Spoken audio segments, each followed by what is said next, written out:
ನಮಸ್ಕಾರ ಟಿವಿ9 ಡಿಜಿಟಲ್ನ ವಿಶೇಷಕ್ಕೆ ಸ್ವಾಗತ. ನಾನು ಅವಿನಾಶ್ ಶಿವನ್. ಇವತ್ತು IPL 2025 ಒಂದು ಬಿಗ್ ಅಪ್ಡೇಟ್ ಅನ್ನು ಕೊಡುವಂತ ಸಮಯ. ನಿಮಗೆಲ್ಲ ಈಗಾಗಲೇ ಗೊತ್ತಿರೋ ಹಾಗೆ ಯಾವ auction, mini auction, mega auction ಅಂತಿತ್ತು. ಆದರೆ ಮೆಗಾ ಆಕ್ಷನ್ಗೆ ಈ ಬಾರಿ ನಿರ್ಧಾರ ಮಾಡಲಾಗಿದೆ. ಇತ್ತೀಚೆಗಷ್ಟೇ IPL ಒಂದು ರೆಗ್ಯುಲೇಟರಿ ಕಮಿಟಿ ಏನಿದೆ ಒಂದು ಮೀಟಿಂಗ್ ಅನ್ನು ಮಾಡ್ತು. ಸೊ ಅದರಲ್ಲಿ ಕ್ಲಿಯರ್ ಕಟ್ ಆಗಿ ಒಂದು ಇನ್ಫಾರ್ಮೇಷನ್ ಅನ್ನು ಕೊಟ್ಟರು, ಏನು ಮಾಡಬೇಕು, ಯಾವ ತಂಡಗಳು ಎಷ್ಟು ರಿಟೈನ್ ಮಾಡ್ಬೋದು ಅಂತ. ಸೊ ಸಿಂಪಲ್ ಆಗಿ ನಿಮಗೆ ತಿಳಿಸ್ತಾ ಹೋಗ್ತೀವಿ ಹೇಗೆ ಈ ಬಾರಿ ರಿಟೆನ್ಷನ್ ಇರುತ್ತೆ. ಅದರಲ್ಲೂ ಕೂಡ ಒಂದಷ್ಟು ಟ್ವಿಸ್ಟ್ಗಳನ್ನ ಈ ಸಲ IPL ಕಮಿಟಿ ಇಟ್ಟಿದೆ. ಅಷ್ಟು ಸುಲಭವಾಗಿ ನೀವು ರಿಟೈನ್ ಮಾಡೋಕ್ಕೂ ಕೂಡ ಸಾಧ್ಯ ಇಲ್ಲ. ನಿಮ್ಮ ಕೋರ್ ಪ್ಲೇಯರ್ಗಳನ್ನು ಇಟ್ಕೊಳ್ಳೋಕೆ ಸಾಧ್ಯ ಇಲ್ಲ. ಯಾಕಂದರೆ ನೀವು ಎಲ್ಲ ಪ್ಲೇಯರ್ಗಳನ್ನು ಇಟ್ಕೊಂಡ್ರೂ ಕೂಡ ಅಲ್ಲಿ ಒಂದಿಷ್ಟು ಕೋಟಿ ಅಂತ ಇಡಬೇಕಾಗುತ್ತೆ. ಆಲ್ಮೋಸ್ಟ್ ನಿಮ್ಮ ಮುಕ್ಕಾಲು ಭಾಗ ಪರ್ಸ್ ಏನಿದೆ ಅದು ಹೊರಟು ಹೋಗುತ್ತೆ. ಸೊ ಆರಂಭದಲ್ಲಿ ಮುಖ್ಯವಾಗಿ ಅನೌನ್ಸ್ ಮಾಡಿರುವಂಥ ವಿಚಾರ ಅಂತಂದರೆ ಒಂದು ತಂಡ 6 ಜನರನ್ನ ರಿಟೈನ್ ಮಾಡ್ಬೋದು. ಒಂದು ಟೀಮ್ ತನ್ನ 6 ಪ್ಲೇಯರ್ಗಳನ್ನು ಹಾಗೆ ಉಳಿಸ್ಕೋಬೋದು.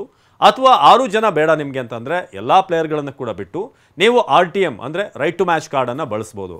ಸೊ ಇಂಥ ಒಂದು ಅವಕಾಶವನ್ನು ಕೊಟ್ಟಿದ್ದಾರೆ. ಸೊ 6 ಅನ್ನೋ ನಂಬರ್, ಆ 6ರಲ್ಲಿ 5 ಈ ಅನ್ಕ್ಯಾಪ್ ಪ್ಲೇಯರ್ಸ್ ಏನಿದೆ, ಮ್ಯಾಕ್ಸಿಮಮ್ ಕ್ಯಾಪ್ ಪ್ಲೇಯರ್ಸ್ ಏನಿದ್ದಾರೆ ಅದು 5, ಹಾಗೆಯೇ ಅನ್ಕ್ಯಾಪ್ಡ್ ಅಂದರೆ ಇಂಟರ್ನ್ಯಾಷನಲ್ ಡೆಬ್ಯೂ ಮಾಡಿದಂಥ ಪ್ಲೇಯರ್ಗಳು ಇಬ್ಬರು ನೀವು ಅಲ್ಲಿ ರಿಟೈನ್ ಮಾಡ್ಬೋದು ಅಥವಾ RTM ಮಾಡ್ಬೋದು ಅಂತ ಅವಕಾಶ ಇದೆ. ಸೊ ಇಂಥ ಒಂದು ಕಂಡೀಷನನ್ನು ಹಾಕಿದ್ದಾರೆ. 6ರಲ್ಲಿ 5+1 5 ಮ್ಯಾಕ್ಸಿಮಮ್ ಕ್ಯಾಪ್ಟ್, ಹಾಗೆಯೇ 2 ಅನ್ಕ್ಯಾಪ್ಟ್ ಮ್ಯಾಕ್ಸಿಮಮ್ ಅಂತ ಹೇಳಿದ್ದಾರೆ. ಸೊ ಇದು ರಿಟೈನ್ ವಿಚಾರವಾಗಿ. ಇನ್ನು ಈ RTM ವಿಚಾರವಾಗಿ ಕೂಡ ನೀವು ಗಮನಿಸೋದಾದರೆ ಈ ಟೋಟಲ್ ನೀವು ಇಷ್ಟು ಜನರನ್ನ ನೀವು ರಿಟೈನ್ ಮಾಡ್ತೀರಿ ಅಂತಂದರೆ ಆಲ್ಮೋಸ್ಟ್ ನಿಮ್ಮ ಒಂದು ಬಜೆಟ್ನಲ್ಲಿ ಈ 5 ಜನ ಅಂತ ನಾವು ಏನು ಕ್ಯಾಪ್ ಪ್ಲೇಯರ್ ಅಂತ ಹೇಳಿದ್ವಲ್ಲ 6ರಲ್ಲಿ, ಅವರಿಗೆ ಇಬ್ಬರಿಗೆ ಅದರಲ್ಲಿ 18 ಕೋಟಿ ಕೊಡಬೇಕಾಗುತ್ತೆ. ಇಬ್ಬರಿಗೆ 18, ಅದಾದಮೇಲೆ ಒಬ್ಬರಿಗೆ 14 ಕೋಟಿ ಕೊಡಬೇಕಾಗುತ್ತೆ, ಇಬ್ಬರಿಗೆ 14 ಕೋಟಿ, ಆಮೇಲೆ 5ನೇ ಪ್ಲೇಯರ್ಗೆ 11 ಕೋಟಿ. ಜೊತೆಗೆ ನೀವು ಈ ಒಂದು ಅನ್ಕ್ಯಾಪ್ಟ್ ಒಂದು ಸ್ಲಾಟ್ ಇದೆಯಲ್ಲ ಅದರಲ್ಲಿ ನೀವು ಒಬ್ಬರನ್ನ ಉಳಿಸ್ತೀರಿ ಅಂತಂದರೆ ಅವರಿಗೆ 4 ಕೋಟಿಯನ್ನು ಕೊಡಬೇಕಾಗುತ್ತೆ.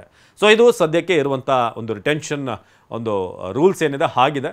18 ಕೋಟಿ 2 ಪ್ಲೇಯರನ್ನು ಹಾಕಿ ನೀವು ಉಳಿಸ್ಕೋಬೇಕಾಗುತ್ತೆ, ಕೊಟ್ಟು ಉಳಿಸ್ಬೇಕು. 14 ಕೋಟಿಯನ್ನು ಕೊಟ್ಟು ಇಬ್ಬರನ್ನ ಉಳಿಸ್ಬೇಕಾಗುತ್ತೆ, 11 ಕೋಟಿ ಕೊಟ್ಟು ಒಬ್ಬರನ್ನ ಉಳಿಸ್ಬೇಕಾದಂಥ ಅನಿವಾರ್ಯತೆ ಇದೆ. ಸೊ ಈ ರೀತಿ ಒಂದು ಪ್ಲ್ಯಾನನ್ನು ಮಾಡಿದ್ದಾರೆ. ಒಂದು ವೇಳೆ ನೀವು 6 ಪ್ಲೇಯರ್ಗಳನ್ನು ರಿಟೈನ್ ಮಾಡಿದ್ರಿ ಅಂತಂದರೆ ಸುಮಾರು 41 ಕೋಟಿಗೆ ಬಂದು ಇಳಿಯುತ್ತೆ ನಿಮ್ಮ ಪರ್ಸ್. ಸೊ ಅದಕ್ಕಿಂತ ಮುಂಚೆ ಒಂದು ವಿಚಾರ ಹೇಳಬೇಕು, 100 ಕೋಟಿ ಪರ್ಸನ್ನು ಪ್ರತಿ ಫ್ರಾಂಚೈಸಿಗೆ ಕೊಡಲಾಗ್ತಾ ಇತ್ತು. 100 ಕೋಟಿಯ ಒಳಗೆ ನೀವು ನಿಮ್ಗೆ ಎಷ್ಟು ಪ್ಲೇಯರ್ಗಳನ್ನು ಬೇಕು ಅಷ್ಟು ನೀವು ಖರೀದಿ ಮಾಡಿ ಅಂತ. ಆದರೆ ಈಗ ಆ 100 ಕೋಟಿಯನ್ನು 120 ಕೋಟಿಗೆ ಹೆಚ್ಚು ಮಾಡಲಾಗಿದೆ, 20 ಕೋಟಿ ಜಾಸ್ತಿ ಮಾಡಿದ್ದಾರೆ. ಸೊ ಈಗಾಗಲೇ ನಾನು ತಿಳಿಸ್ತಾ ಹಾಗೆ ಈ 6 ಪ್ಲೇಯರ್ನ ನೀವು ಉಳಿಸಿದ್ರಿ ಅಂತಂದರೆ ಸುಮಾರು 79 ಕೋಟಿ ಹೋಗುತ್ತೆ 6 ಪ್ಲೇಯರ್ಗಳಿಗೆ. ಉಳ್ಕೊಳ್ಳೋದು ಕೇವಲ 41 ಕೋಟಿ ಮಾತ್ರ. ಆ 41 ಕೋಟಿಯಲ್ಲಿ ಉಳಿದಂಥ ನೀವು ಪ್ಲೇಯರ್ಗಳನ್ನು ಖರೀದಿ ಮಾಡಬೇಕಾಗುತ್ತೆ.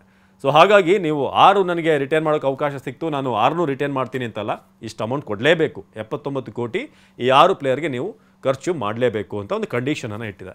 ಸೊ ಹಾಗಾಗಿ ಎಲ್ಲರೂ ಅಂದ್ಕೊಂಡಿದ್ರು 6 ಪ್ಲೇಯರ್ ಅಂತಂದರೆ ಮುಂಬೈ ಅಂತ ಟೀಮ್, ಅವ್ರ ಹತ್ರ ರೋಹಿತ್ ಇದ್ದಾರೆ, ಬೂಮ್ರಾ ಇದ್ದಾರೆ, ಪಾಂಡ್ಯ, ಹಾಗೆಯೇ ಇಶಾನ್ ಕಿಶಾನ್, ಸೂರ್ಯಕುಮಾರ್ ಯಾದವ್, ತಿಲಕ್ ವರ್ಮಾ. ಸೊ ಇಂಥ 6 ಪ್ಲೇಯರ್ನ ಉಳಿಸ್ಕೊಂಡ್ಬಿಡ್ತಾರೆ ಅಂತ. ಆದರೆ ಅದು ಸಾಧ್ಯ ಇಲ್ಲ. ಯಾಕಂದರೆ ಈ 79 ಕೋಟಿ ಹೋಗ್ಬಿಡುತ್ತಲ್ಲ ಒಂದೇ ಸಲ ಉಡೀಸಾಗುತ್ತೆ. ಸೊ ಅದು ಕಷ್ಟ ಆಗುತ್ತೆ. ಸೊ ಇನ್ನೊಂದು ಭಾಳ ಚಾಲೆಂಜಿಂಗ್ ಅಂತಂದರೆ ನೀವು ಒಂದು ಅನ್ಕ್ಯಾಪ್ ಪ್ಲೇಯರ್ ಸ್ಲಾಟ್ ಏನಿದೆ ಒಂದನ್ನು ಫಿಲ್ ಮಾಡ್ಬೋದು, 4 ಕೋಟಿ ಕೊಡಬೇಕು ಅಂತ. ಇಬ್ಬರನ್ನ ಮಾಡಿದ್ರೆ 4+4 8 ಕೋಟಿಯಷ್ಟು ಕೊಡಬೇಕಾಗುತ್ತೆ. ಸೊ ಅನ್ಕ್ಯಾಪ್ಡ್ ಯಾರಿದ್ದಾರೆ ಅದು ಕೂಡ ನೀವು ನೋಡಬೇಕು, ನಿಮ್ಮ ಟೀಮಲ್ಲಿ ಯಾರಿದ್ದಾರೆ ಅಂತ. ಸೊ ಇಂಥ ಒಂದಷ್ಟು ಚಾಲೆಂಜಸ್ ಇದೆ. ಜೊತೆಗೆ IPLನ ಕಮಿಟಿಯಲ್ಲಿ ಇನ್ನೊಂದಷ್ಟು ವಿಚಾರಗಳನ್ನು ಏನು ಹೇಳಿದ್ದು ಅಂತಂದರೆ, ಈಗ ಒಂದಷ್ಟು ಫಾರಿನ್ ಪ್ಲೇಯರ್ಸ್ ಏನು ಮಾಡ್ತಾಯಿದ್ರು, IPL ಬಿಡ್ ಮಾಡಿ ನಂತರ ನಾನು ಆಡಲ್ಲ, ನಮ್ಮ ಟೀಮ್ಗೆ ಆಡಬೇಕು, ನನಗೆ ಬೇರೆ ಕಮಿಟ್ಮೆಂಟ್ಸ್ ಇದೆ, ಫ್ಯಾಮಿಲಿ ಒಂದಷ್ಟು ಸಮಸ್ಯೆ ಇದೆ ಅಂತ ಹೇಳ್ತಾಯಿದ್ರು. ಸೊ ಅದಕ್ಕೆ ಈ ಬಾರಿ ಅವಕಾಶ ಇಲ್ಲ. ಒಂದು ಸಲ ನೀವು ಬಿಡ್ಡಿಂಗಿಗೆ ಹೆಸರು ಕೊಟ್ಟು ನಿಮ್ಮನ್ನು ಆಯ್ಕೆ ಮಾಡಿದ್ಮೇಲೆ ನೀವು ಆ ಟೀಮ್ಗೆ ಆಡಬೇಕು. ನಂತರ ಪುಲ್ಔಟ್ ಮಾಡಿದ್ರೆ ನೀವು 2 ಸೀಸನ್ ಆಲ್ಮೋಸ್ಟ್ 2026-27ವರೆಗೂ ಕೂಡ 2 ವರ್ಷ ಬ್ಯಾನ್ ಮಾಡಲಾಗುತ್ತೆ. ಯಾವುದೇ ಬಿಡ್ಡಿಂಗಲ್ಲಿ ಭಾಗವಹಿಸೋ ಹಾಗಿಲ್ಲ. ಸೊ ಹಾಗಾಗಿ ಪಾಲ್ಗೊಳ್ಳೋದಿದ್ರೆ ಈಗಲೇ ಆಡಬೇಕಾಗುತ್ತೆ, ಈಗಲೇ ಹೆಸರನ್ನ ರಿಜಿಸ್ಟರ್ ಮಾಡಬೇಕು, ಬಿಡ್ಡಿಂಗ್ನಲ್ಲಿ ಭಾಗವಹಿಸಬೇಕು, ನಂತರ ಆಡಬೇಕು. ಒಂದು ವೇಳೆ ನಾನು ಟೂರ್ನಿಗೆ ಬರಲ್ಲ, ನನಗೆ ಅವಕಾಶ ಅಥವಾ ಬೇರೆ ಏನಾದರೂ ಕಮಿಟ್ಮೆಂಟ್ ಇದೆ ಅಂತಂದರೆ ನೀವು ಅಲ್ಲೇ ಇರಿ ಅಂತ IPL ಭಾಳ ಸ್ಟ್ರಿಕ್ಟಾಗಿ ಹೇಳಿದೆ, ಬ್ಯಾನ್ ಮಾಡ್ತೀವಿ ಅಂತ ಹೇಳಿದೆ.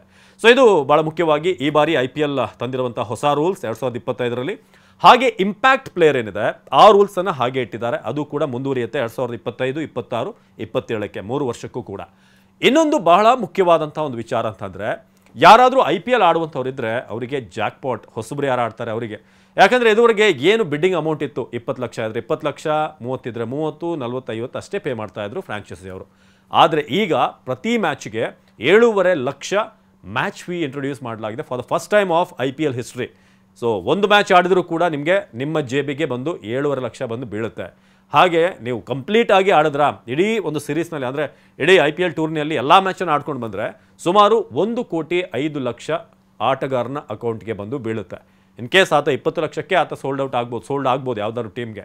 ಆದರೆ ಎಲ್ಲ ಮ್ಯಾಚನ್ನು ಆತ ಏನಾದರೂ ಆ ಕ್ಷಮತೆ ಇದ್ದರೆ, ಅಂಥ ಮೇನ್ ಪ್ಲೇಯರ್ ಆತ ಪ್ರತಿ ಮ್ಯಾಚಲ್ಲೂ ಬೇಕು ಅಂತ ಏನಾದರೂ ಆಡಿಸಿದ್ರೆ ಸುಮಾರು 1,05,00,000 ಆತ ದುಡಿತಾನೆ. ಸೊ ಈ ಮೂಲಕ ಪ್ಲೇಯರ್ಗಳಿಗೆ ಜಾಕ್ಪಾಟ್. ಒಂದೆರಡು ಮ್ಯಾಚ್ ಆಡಿದ್ರೆ ಸಾಕು, ಒಂದು 4 ಮ್ಯಾಚ್ ಆಡಿದ್ರೆ 30 ಲಕ್ಷ, ಅಂದರೆ 4 ರಾತ್ರಿಗಳ ವಿಷಯ ಅಷ್ಟೇ. ನೀವು 4 ರಾತ್ರಿ, ಅದು ಕೂಡ 8ರಿಂದ 11 ಗಂಟೆವರೆಗೆ ಕಷ್ಟಪಟ್ಟರೆ 30 ಲಕ್ಷ ಬಂದು ಅಕೌಂಟಿಗೆ ಬೀಳುತ್ತೆ. ನಾವೆಲ್ಲ ವರ್ಷಾನುಗಟ್ಟಲೆ ದುಡಿಬೇಕು, ಅಷ್ಟೆಲ್ಲ ಮಾಡಬೇಕಂತ ಆದರೂ ಕೂಡ 30 ಲಕ್ಷ ಆಗೋದು ಡೌಟ್ ಇದೆ. ಸೊ ಅಂಥ ಒಂದು ಅವಕಾಶ ಈ ಬಾರಿ ಹೊಸ ಕ್ರಿಕೆಟರ್ಗಳಿಗಿದೆ. ಒಂದು ಮಿನಿಮಮ್ 4 ಮ್ಯಾಚ್ ಆಡಿದ್ರೂ ಕೂಡ 30 ಲಕ್ಷ ಮಿನಿಮಮ್ ಬಂದೇ ಬರುತ್ತೆ ಅಕೌಂಟ್ಗೆ. ಸೊ IPL ಎಷ್ಟು ಮಟ್ಟಿಗೆ ಕ್ರಿಕೆಟಿಗರ ಜೀವನ, ಫಿನಾನ್ಷಿಯಲ್ ಸ್ಟೇಟಸನ್ನು ಚೇಂಜ್ ಮಾಡಿದೆ ಅನ್ನೋದಕ್ಕೆ ಇದು ಸಾಕ್ಷಿ. ಪ್ರತಿ ಮ್ಯಾಚ್ಗೆ 7.5 ಲಕ್ಷ ಫಿಕ್ಸ್ ಆಗಿದೆ, ಅದು ಕೂಡ 2020 ಮ್ಯಾಚ್. ಏನು 3-3.5 ಗಂಟೆಯಲ್ಲಿ ಮುಗ್ದೋಗೋ ಮ್ಯಾಚ್ಗೆ 7.5 ಲಕ್ಷ ಅಮೌಂಟ್ ಸಿಗುತ್ತೆ. ಸೊ ಇದು ಸದ್ಯಕ್ಕೆ IPL ಮಾಡಿರುವಂಥ ಒಂದಷ್ಟು ರೂಲ್ಸ್. ಜೊತೆಗೆ ಪ್ರತಿಯೊಬ್ಬರು ಕೂಡ ಈ ಬಿಡ್ಡಿಂಗ್ ಮಾಡಿದಂಥವ್ರು ಕಮಿಟ್ ಆಗಿರಬೇಕು ಟೀಮ್ಗೆ ಅನ್ನೋದನ್ನು ಕೂಡ ಸ್ಪಷ್ಟವಾಗಿ ತಿಳಿಸಲಾಗಿದೆ. ಸೊ IPLನ ಕಮಿಟಿ ಮೀಟಿಂಗ್ನಲ್ಲಿ ಏನೇನಾಯಿತು ಇದರ ಬಗ್ಗೆ ಒಂದು ಮಾಹಿತಿಯನ್ನು ಕೊಟ್ವಿ. ಈಗ ಇದು RCBಗೆ ಎಷ್ಟು ಚಾಲೆಂಜ್ ಆಗುತ್ತೆ, RCB ಯಾರನ್ನ ಉಳಿಸ್ಬೋದು, ಸೊ ಅದ್ರ ಬಗ್ಗೆ ಪ್ರತ್ಯೇಕವಾದಂಥ ವಿಡಿಯೋ ಮಾಡಿ ನಿಮಗೆ ತಿಳಿಸ್ತೀನಿ. RCB ಯಾರನ್ನ ಉಳಿಸ್ಕೊಳ್ಳುತ್ತೆ, ಏನು ಚಾಲೆಂಜ್ ಇದೆ RCBಗೆ ಈ 79 ಕೋಟಿನ ಬ್ಯಾಲೆನ್ಸ್ ಮಾಡೋಕೆ ಅಂತ. ಸೊ ಮುಂದಿನ ವಿಡಿಯೋದಲ್ಲಿ ಅದನ್ನು ಖಂಡಿತ ನಿಮಗೆ ಡೀಟೇಲ್ ಆಗಿ ನೀಡ್ತೀನಿ. ಇದಾಗಿತ್ತು TV9 ಡಿಜಿಟಲ್ ಸ್ಪೆಷಲ್. ನಿರಂತರ ಸುದ್ದಿಗಾಗಿ ನೋಡ್ತಾ ಇರಿ TV9.